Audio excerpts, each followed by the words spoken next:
Bueno, muy bien, muchas gracias.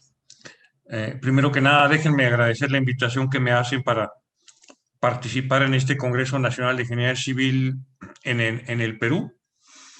Y bueno, yo he querido preparar en esta ocasión un tema que, bueno, estaba armado más pensando en los estudiantes de Ingeniería Civil y de maestría y de doctorado, aunque claro que es aplicable, por supuesto, a todos los ingenieros que estén actualmente en la práctica profesional y que pues tiene que ver mucho con los métodos de solución de problemas en ingeniería geotécnica y que está en el tenor de la labor del ingeniero civil. Y en esto pues hay que recordar que el ingeniero civil tiene como tarea principal la resolución de problemas que tienen que ver con la creación y la preservación de infraestructura, ¿no? Entonces, a la pregunta que hace el ingeniero civil, pues resuelve problemas relacionados con la infraestructura. ¿En cuántos problemas de infraestructura podemos pensar? Bueno, todos, ¿no? Por supuesto, si me refiero un poco a la realidad en la cual yo me muevo en México o de problemas recientes que son de interés, pues podemos mencionar, como ven en la imagen de esta diapositiva, el colapso reciente en la Ciudad de México de uno de los tramos elevados de la línea 12 del metro. También podemos mencionar pues, los colapsos recientes de este condominio en la ciudad de Miami, problemas todos ellos al cual el ingeniero civil debe empezar por hacer una reflexión de qué es lo que ha pasado y elaborar antes que nada lo que llamamos un modelo conceptual. Esta es la primera parte y quizás la más importante en la solución de los problemas en ingeniería civil. Por supuesto, en ingeniería geotécnica, desde donde yo me estoy posicionando para dar esta charla, ¿no? Pero debemos ser capaces de colocar dentro de nuestro modelo los elementos esenciales que están al origen de la problemática que tenemos que resolver. Puedo mencionar otro tipo de problemas que nos interesan mucho en México, los deslizamientos de taludes. Esta imagen es del kilómetro 90 de la autopista Tijuana-Ensenada, en el norte del país, que se derrumbó a la ocasión de varios huracanes, como ya es usual en México cada año, ¿no? ¿No? Después de una fuerte temporada de lluvias y que solemos asignarlo a cuestiones de cambio climático. O más reciente todavía en México, en la ciudad de Puebla, con la formación de este socavón enorme, esta erosión del suelo en cantidades estratosféricas que, bueno, no, se ha presentado de repente. Quizás en la imagen que ven la afectación está en una sola vivienda, que por sí ya representa para esta familia una tragedia, pero no es frecuente, más bien es frecuente que veamos aparecer este tipo de socavones, pues en ciudades y por debajo de carreteras y de vialidades de diferentes formas. Y bueno, es por eso que pues el ingeniero civil, para resolver un problema, pues lo primero que hace es un modelo conceptual, ¿no? Al hacer el modelo conceptual, el ingeniero civil toma muchos aspectos de lo que conoce, de lo que sabe, de lo que ha aprendido, de lo que ha desarrollado, habilidades y conocimientos que de algún modo el ingeniero civil adquiere a lo largo de su formación profesional. Muchas de estas habilidades y conocimientos las adquiere el ingeniero en la escuela, en la universidad, a lo largo de toda su trayectoria. De ahí la importancia también de posteriormente seguir estudiando a un posgrado, a una maestría, a un doctorado, porque todos estos eventos, pues finalmente son oportunidades de adquirir mayor conocimiento, ¿no? Pero la importancia del modelo conceptual es fundamental porque una vez elaborado, ¿no? O sea, una vez que en el ingeniero en la mente pues se ha hecho una idea de qué es lo que pasa y las causas que lo pueden provocar, pues tiene que recurrir a las metodologías en los que quiero discutir un poco más en esta presentación, que solemos utilizar pues, para resolver. Y bueno, hay toda una familia de métodos para resolver problemas en ingeniería. Aquí me estoy refiriendo, por supuesto, a la ingeniería geotécnica, pero la verdad es que son completamente aplicables para cualquier área de la ingeniería civil. Y si me apuran, la verdad es que también lo serían para cualquier otro tipo de ingeniería. Ahora, muchos de estos métodos, y esta es quizás una parte importante, los empezamos a conocer en la universidad a lo largo de las materias y los empezamos a poner a prueba pues en los primeros años del ejercicio profesional. Sobre todo que a partir de esos primeros años del ejercicio profesional, pues bueno, el ingeniero civil va creando pues su juicio, su propio juicio, enriqueciendo su sentido común, lo cual le va a ir permitiendo en el tiempo de resolver con mucha mayor facilidad los problemas a los que tenga que enfrentar.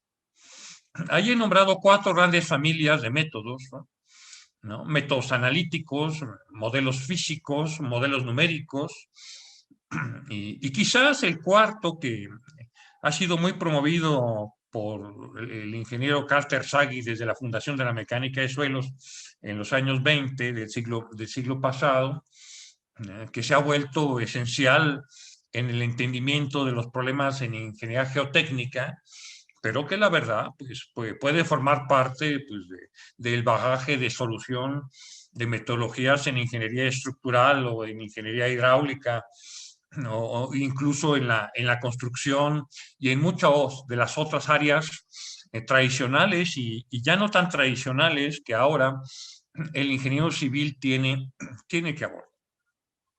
Quisiera ahora pues hacer un recorrido breve sobre pues cada uno de estas metodologías, de estas familias de métodos que he nombrado, sobre todo para tenerlas claras, presentes y entender la importancia que tiene pues la enseñanza y el aprendizaje, ¿no? De estas metodologías en la formación profesional del ingeniero. Y entonces así pues quiero platicarles un poquito pues de los métodos analíticos, de los modelos físicos, algo de modelos numéricos y finalmente lo que se refiere al método observacional en geotecnia. Bueno, muy bien. Ahora, ¿en cuántos métodos analíticos pueden pensar? Bueno, yo ahí lo he ilustrado con un método clásico que en mecánica de suelos y en los cálculos de ingeniería de cimentaciones, pues es fundamental, que es el cálculo de esfuerzos en la masa del suelo. Y bueno, lo he ilustrado ahí con la imagen del señor Boussinesq, ¿no? Que da nombre a la famosa teoría de Boussinesq, y a partir de la cual se han derivado todos los cálculos pues, de esfuerzos que hacemos en la masa del suelo y que después utilizamos primeramente para el cálculo de asentamientos bajo una cimentación, ¿no?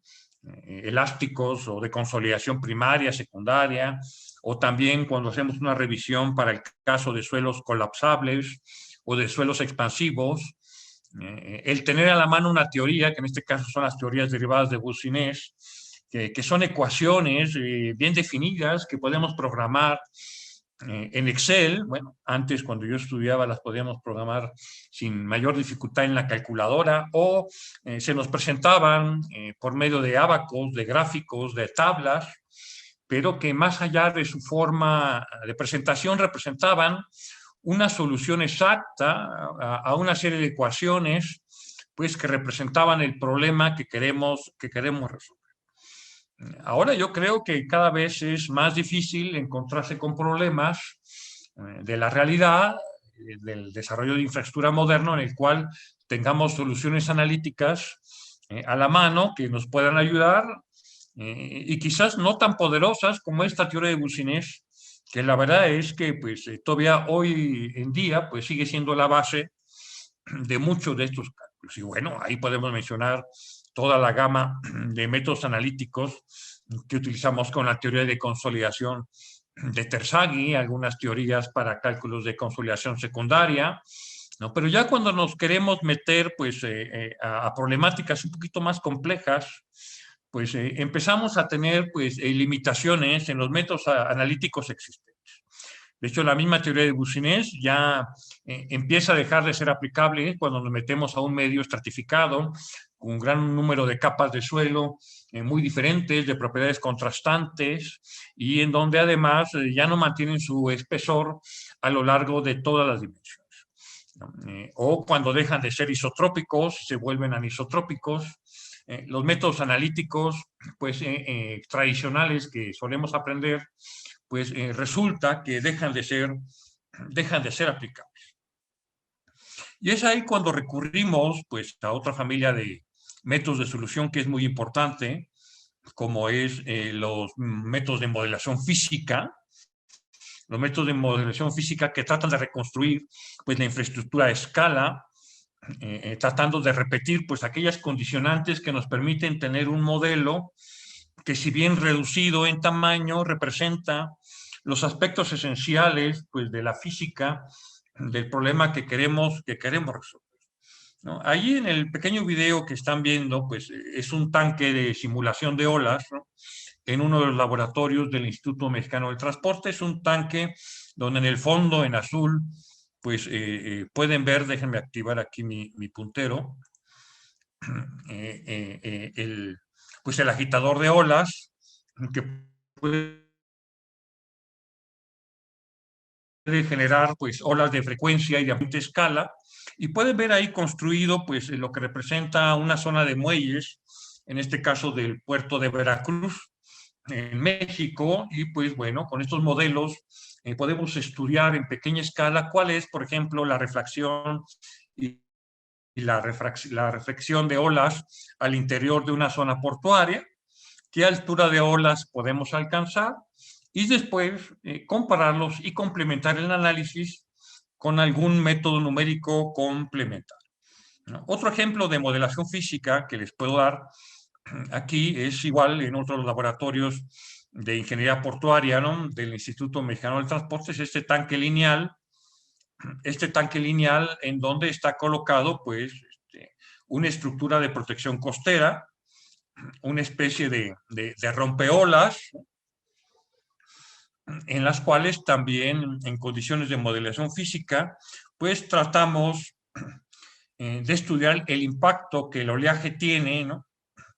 Sobre esta estructura que está construida en pequeño tamaño, pero cuyas partículas, en este caso los elementos de protección que representan pues tetraedros, ¿no? O elementos pesados que en la realidad pues son de mayor tamaño, pues representan con condiciones adimensionales en forma adecuada la acción del oleaje que podemos o aquí le estoy presentando otro ejemplo de modelación física. Este es un equipo de simulación de vehículos pesados, en donde podemos realizar ensayos acelerados en tramos cortos de pavimentos, ¿no? Y poder obtener respuestas mucho más rápidas, por ejemplo, de las condiciones de esfuerzo y de formación que podemos encontrar en una sección nueva de pavimentos que queremos explorar, o validar pues, el comportamiento de tratamientos superficiales, de capas de rodadura, ¿no? ¿No? Y este tipo de cuestiones que se nos pueden presentar, ¿no? Todo esto, por supuesto, la modelación física pues se completa con los métodos teóricos o métodos numéricos que nos permitan entender las mediciones que realizamos con este tipo de aparatos. Y bueno, hay otros ejemplos, ¿no? De modelación física interesantes que podemos platicar. Por ejemplo, aquí les estoy mostrando un equipo de modelación en centrífuga. Esta es una máquina de centrífuga que tenemos en el Laboratorio de Estudios de Aguas Profundas del Instituto Mexicano del Petróleo. Esta es una máquina que tiene pocos años de adquisición, pero que permite hacer estudios simulando pues, la aceleración de la gravedad en el extremo del equipo que gira con respecto a un eje central. Y pues en la canastilla que se encuentra en el extremo se monta pues un dispositivo con el experimento que queremos realizar para ciertos valores de aceleración de la gravedad. Por ejemplo, en este pequeño video que les voy que le estoy aquí reproduciendo, ¿no? Podemos ver cómo se acelera un equipo centrífugo de este tipo para diferentes velocidades de aceleración. Al aumentar la velocidad de aceleración, pues el número de aceleraciones de gravedad que se transmiten en el extremo del equipo y que es donde se coloca el experimento. Mientras mayor es la velocidad centrífuga, pues mayor fuerza de la gravedad tenemos en el extremo. Y se pueden realizar experimentos, por ejemplo, de extracción de pilotes en suelos de aguas profundas o de anclajes para plataformas petroleras, ¿no? Entonces podemos tener este tipo de dispositivos que nos permiten, una vez con los resultados obtenidos, pues comparar con soluciones analíticas o simulaciones numéricas para validar los hallazgos y las posibles soluciones al problema que estamos resolviendo. Muy bien. Ahora, también, por supuesto, más allá de la modelación física, podemos recurrir a lo que se está volviendo ahora prácticamente una habilidad necesaria en los estudiantes de ingeniería civil, que es la simulación numérica. Ahora ya es prácticamente una habilidad necesaria, es una competencia requerida en los ingenieros civiles que se están formando ahora mismo en la universidad o en los posgrados, y qué bueno, también en los ingenieros que ya están en la práctica profesional, se han visto en la necesidad de recurrir. Ahora, cuando hablamos de simulación numérica, a su vez, estamos aceptando algunas hipótesis en el comportamiento del medio que queremos simular. Por ejemplo, ¿no? Ya podemos trabajar con medios discretos o con medios continuos. Y es que los medios discretos, que se refieren al análisis de la interacción entre partículas individuales, lo cual pues, parece ser muy pertinente el análisis de los suelos, porque los suelos pues al final son pues, agrupaciones complicadas o complejas de interacciones entre partículas de formas y tamaños muy diferentes. Como sea, es interacción entre partículas individuales y una mecánica real de mecánica de suelos tendría que ser una mecánica de medios discretos. Bueno, hay desarrollos en ese sentido que permiten estudiar la interacción a nivel interparticular, ¿no? Por ejemplo, ¿no? Aquí les quiero mostrar los resultados de un ensayo numérico, de un ensayo biaxial en un medio granular. Aquí lo tienen nuestro elemento de ensayo biaxial, de suelos. Ahí se pueden ver pues, las partículas de diferentes tamaños que hemos generado aleatoriamente en el software, ¿no? De hecho, se generan para que se acomoden con un cierto valor de porosidad o de relación de vacíos. Se le asignan propiedades de fricción entre partículas, porque esa es la esencia de la mecánica, ¿no? O sea, el comportamiento de los materiales, de los geomateriales, pero hablando particularmente de los suelos, la verdad es que las fuerzas externas que resisten o las deformaciones que se producen, pues están relacionadas de forma esencial, por decirlo así, a la fricción que se desarrolla entre cada una de esas partículas. En este caso tenemos la aplicación de un esfuerzo de confinamiento de 50 kilopascales alrededor de este espécimen de partículas numéricas, ¿no?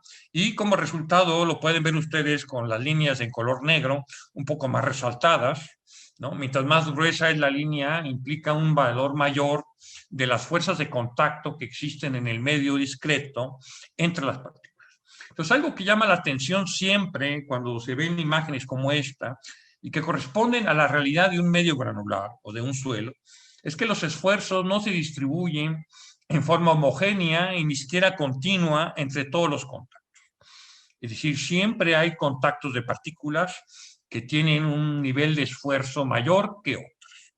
Si adicionalmente a este esfuerzo de confinamiento, como ahora les muestro aquí, aplicamos un desplazamiento vertical, en este caso 10 milímetros, es decir, estoy simulando al final un ensayo biaxial real, ¿no? Hasta llevarlo a la falla. Ahí pueden ver resaltadas también en negro pues, las líneas de fuerza cuyo espesor corresponde a los niveles que están recibiendo. Y otra vez podemos ver cómo en realidad los esfuerzos dentro del medio particular no se distribuyen en forma homogénea, sino son mayores en ciertos puntos de ciertas partículas. Es decir, las trayectorias de esfuerzos que se desarrollan dentro de un medio granular estén tan lejos de corresponder a lo que nos dice la teoría de la mecánica del medio continuo, que es a la que solemos recurrir para resolver muchos de nuestros problemas. Bueno, hay que saber que estas metodologías existen y que pueden contribuir a la solución, pues, de algunos de los problemas que nos podamos tomar. Aquí les presento un pequeño video de simulación con medios discretos del flujo de partículas, de cierto tamaño de partículas que entran a un cierto tubo conductor a través de una inyección, y lo que están viendo ustedes son resultados de una modelación numérica, solamente para resaltar el hecho que las simulaciones ahora realmente pueden reproducir con mucha precisión y exactitud a los experimentos o a la realidad física que queremos representar. De hecho, en cuestiones de medios discretos me ha tocado ver modelaciones numéricas, por ejemplo, del mezclado de agregados pétreos con el asfalto en una planta de mezcla asfáltica en caliente, ¿no? Y entonces se puede ahí estudiar cuál es la interacción entre partículas y agregar, por ejemplo, la distribución de temperaturas en el medio tan importante en la fabricación de una mezcla asfáltica. Es decir, que hay fabricantes de plantas de mezcla asfáltica que realizan simulaciones numéricas de medios discretos para optimizar el diseño de estas plantas. Ahora, si vamos entonces a lo que se refiere a modelación continua, aceptando la mecánica del medio continuo, que omite la existencia de partículas individuales, es decir, que consideramos que el medio de suelo que vamos a manejar y en el que vamos a calcular esfuerzos y deformaciones, pues es un medio continuo, ¿no? En un principio hasta la consideramos de una manera osada como si fuera un medio completamente elástico, homogéneo e isotrópico. Lo bueno es que ahora con los modelos avanzados de modelación numérica sí podemos incluir varias complejidades en el comportamiento de los materiales. Pero aún así, en la modelación numérica, pues podemos encontrar estrategias en diferencias finitas, en elementos de frontera o en elementos finitos. Las diferencias finitas al final lo que hacen es tratar de transformar una ecuación diferencial o un sistema de ecuaciones diferenciales, usualmente ecuaciones diferenciales parciales, en un sistema de ecuaciones en diferencias, para poder realizar pues una solución numérica a la ecuación. Estas metodologías de diferencias finitas son muy recurridas en algunos problemas de la ingeniería estructural, y a los ingenieros de hidráulica y de hidrología les gusta mucho también recurrir a esquemas de solución en diferencias finitas, y que requieren pues la división del medio en una malla de puntos en donde se suponen conocidos valores que son solución de la ecuación diferencial, y a partir de la cual, a través de algún esquema de diferencias finitas, podemos llegar a una solución de la problemática. Claro que ahora el uso de cada una de estas metodologías pues, consiste en recurrir, por supuesto, a un programa de cómputo adecuado, ¿no? Que en el mejor de los casos, y sería lo ideal, que las universidades pudiesen desarrollar los propios para no depender de softwares desarrollados en otras latitudes. Por ejemplo, hay una serie de problemas en geomecánica que son problemas de interfase o problemas de interfaz, en el que los esfuerzos se concentran en el contacto del elemento estructural y del suelo, como pueden ser la interfase suelo-pilote, o en el conducto de un tubo, de un conducto, o en el contacto de una falla, un plano de discontinuidad bajo una cimentación. Aquí tienen otro ejemplo que correspondería a un bloque tridimensional de rocas, que en el caso de la imagen es un bloque que ya no está, que ya deslizó, pero que podríamos analizar para calcular un cierto factor de seguridad. Para estos problemas de interfaz, por ejemplo, existe el método que se llama de los elementos de frontera, en donde podemos discretizar el medio, pero únicamente la superficie. Es decir, no hay necesidad, como lo va a ser el caso de los elementos finitos, de dividir el medio de solución en elementos de volumen, sino aquí todos son elementos de superficie en la frontera. Allí la figura que ven ustedes es el caso de la modelación de la extracción de un pilote dentro de una masa de suelo granular, que en su momento se realizó. De hecho, me tocó realizarla en una de las partes que hice yo de mi tesis doctoral, para un estudio de cimentaciones de plataformas petroleras en suelos arenosos en el Mar del Norte, y en donde los materiales granulares eran calcáreos, sujetos a una rotura de partículas muy intensa. Aquí, solo para ilustrar, estoy presentando una comparación de gráficas de esfuerzo cortante contra desplazamiento relativo, ¿no?, del pilote al irlo extrayendo, ¿no?, y comparando resultados numéricos, que son las líneas discontinuas, con respecto a un experimento realizado en una máquina centrífuga, donde se puede ver la correcta concordancia.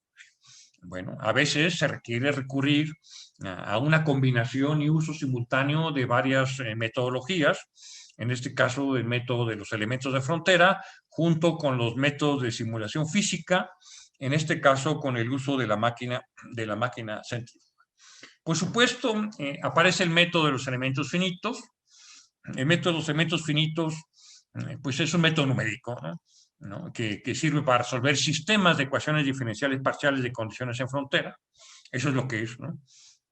Y bueno, yo recuerdo que cuando terminé yo la carrera de ingeniería civil, mi tesis de licenciatura fue sobre la simulación de esfuerzos en una presa tridimensional con métodos de elementos finitos, pero aquí estamos hablando del año de 1986, de no había los softwares avanzados, y eran softwares que uno le tocaba programarlos desde el inicio. Y quizás uno de mis mayores críticas ahora a la utilización de estos métodos, que por supuesto son extremadamente muy útiles, es el hecho de que los estudiantes de ingeniería cada vez son menos programadores y se vuelven más usuarios de softwares existentes, y creen que con saberlo utilizar el problema puede estar bien resuelto. Aquí ven la portada de un libro que ahorita está en Europa sobre la aplicación de los métodos de elementos finitos en geotecnia, pero sobre todo porque desarrolla aquellos elementos que el estudiante debe tener en cuenta y con los cuales debe tener cuidado para la correcta utilización de la metodología. Yo recuerdo que había mi director de tesis en ese momento en la licenciatura que me decía: hay que tener cuidado con estas metodologías porque uno tiene tendencia a creer que los resultados que arroja son siempre verdad. Y no lo es así, porque hay muchas hipótesis y restricciones dentro de la modelación que, si no la tiene clara el modelador o el ingeniero que lo está analizando, puede llevarlo fácilmente a resultados erróneos.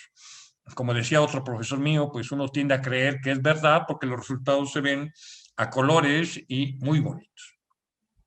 Bueno, por ejemplo, la parte básica de solución para medios elásticas incluye la solución de ecuaciones de Navier-Cauchy, que son básicamente una fusión de ecuaciones de equilibrio en un medio tridimensional con ecuaciones constitutivas de base, como son las ecuaciones de la ley de elasticidad tridimensional, de la ley de Hooke, que tenemos que resolver con un concepto básico del medio, que por supuesto puede ser bidimensional o tridimensional, que es la discretización. Es decir, que hay que subdividir el medio que queremos resolver, en donde queremos calcular, pues subdividiendo en elementos de tamaño finito, y por eso de hecho el método se llama método de los elementos finitos, ¿no? Y con eso podemos dar solución a una gran gama de problemas gracias a los equipos de cómputo existentes, pero que suelen olvidar la importancia de lo que uno está haciendo en lo que se refiere a las propiedades de los geomateriales. O sea, lo que es importante en una solución con métodos numéricos como estos siempre van a ser el entendimiento del modelo conceptual y de las propiedades relevantes que van a ser parte en los cálculos que vamos a realizar. Por supuesto que aquí no lo voy a hacer, pero luego con mis alumnos, cuando da tiempo en algunas de las materias, solemos dedicar un par de clases a resolver a mano algún problema de elementos finitos para tener claro cómo se calculan, pues, los desplazamientos en los nodos de los elementos finitos y cómo posteriormente pasamos a los cálculos de esfuerzos y deformaciones. Así que yo creo que es muy útil que el estudiante pudiera tener acceso con calma a un desarrollo teórico de cómo es que esta metodología trabaja, y en lo preferente, pues, realizar algún estudio de posgrado en el área en la cual, pues, se vaya a querer especializar y aplicar, mecánica de suelos, estructuras, hidráulica, etc. Por supuesto que en problemas geotécnicos hay toda una gama de aplicación en la que pues todas las metodologías que he mencionado se pueden aplicar en mayor o menor medida, ¿no? Consolidación y drenes verticales, por ejemplo, consolidación y drenes verticales, que es una temática muy común que se nos suele presentar, es decir, tenemos un suelo blando, como suele haber mucho en varias zonas de la Ciudad de México y otras ciudades del país, y estoy seguro que en muchas zonas del Perú y de Colombia esto se presenta, un terraplén en condiciones muy desfavorables, en donde pues la teoría clásica inmediatamente nos dice, oye, ten cuidado porque los asentamientos por consolidación que se pueden presentar son muy altos y entonces hay que recurrir a técnicas de mejoramiento del material, pues que suelen incluir pues drenes verticales, ahora prefabricados, antes eran drenes de arena, con alguna etapa de precarga para poder preconsolidar el suelo a lo largo de los meses, de un cierto periodo de tiempo, antes de poder continuar con la construcción del terraplén o del desarrollo de la cimentación que queramos desarrollar. Ahora, pero por ejemplo, este es un caso en el que la verdad es que no hay una metodología tridimensional válida para hacer un análisis completo de consolidación por drenes verticales, ¿no? Porque, pues, si queremos el problema tridimensional, y cito un ejemplo reciente en México, de una pista de un aeropuerto que tenga 4 kilómetros de longitud y un ancho, pues, de 70 metros, ¿no? Y donde se han colocado, pues, 200,000 drenes prefabricados, ¿cómo simular en métodos numéricos la interacción de 200,000 drenes prefabricados con el terraplén que estamos colocando? Pues no se puede. Y por lo tanto hay que recurrir a aproximaciones tridimensionales simplificadas, axisimétricas, para analizar uno o varios drenes de una pequeña zona y después extrapolar los resultados a la masa total. Es decir, otra vez, es más importante el entendimiento del problema que el uso del software. Por supuesto, está para el caso de muros de contención, que queremos analizar y que teóricamente y numéricamente es muy atractivo, porque aquí lo que requiero conocer son las propiedades de los suelos que están de uno y de otro lado del muro de contención y las fuerzas que actúan, pero muchas veces estoy realizando cálculos para muros que están situados para vialidades en medio de entornos físicos muy complejos y donde difícilmente hay laboratorios a la mano con equipos traxiales que permitan ensayar pues, partículas más allá de 1 pulgada y que por lo tanto no hay forma de obtener los parámetros adecuados para una verdadera modelación tridimensional con elementos.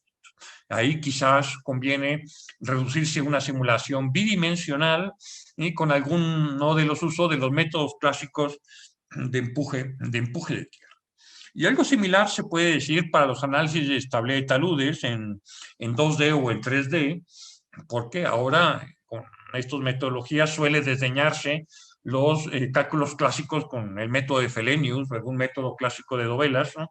De estabilidad de taludes, como si no fuera vigente o como si estuviera obsoleto y no correspondiera a lo que queremos modelar, y lo cual no es verdad.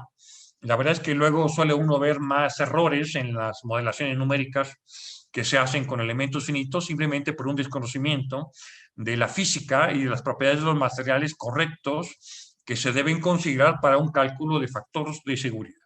De hecho, suele llamar la atención siempre en las metodologías numéricas por elementos finitos para cálculo de estabilidad de taludes, que pues tienen que recurrir a una metodología que le llaman pues de reducción de propiedades para obtener algo que se le parezca a un círculo de falla, ¿no? Y calcular algo que se le parezca a un factor de seguridad por deslizamiento que obtenemos fácilmente con los métodos de Dovelas, ¿no? Y aquí simplemente esta metodología demuestra, ¿no?, que pues, por sí solos conocer el campo completo de esfuerzos y deformaciones en un medio no es suficiente, ¿no?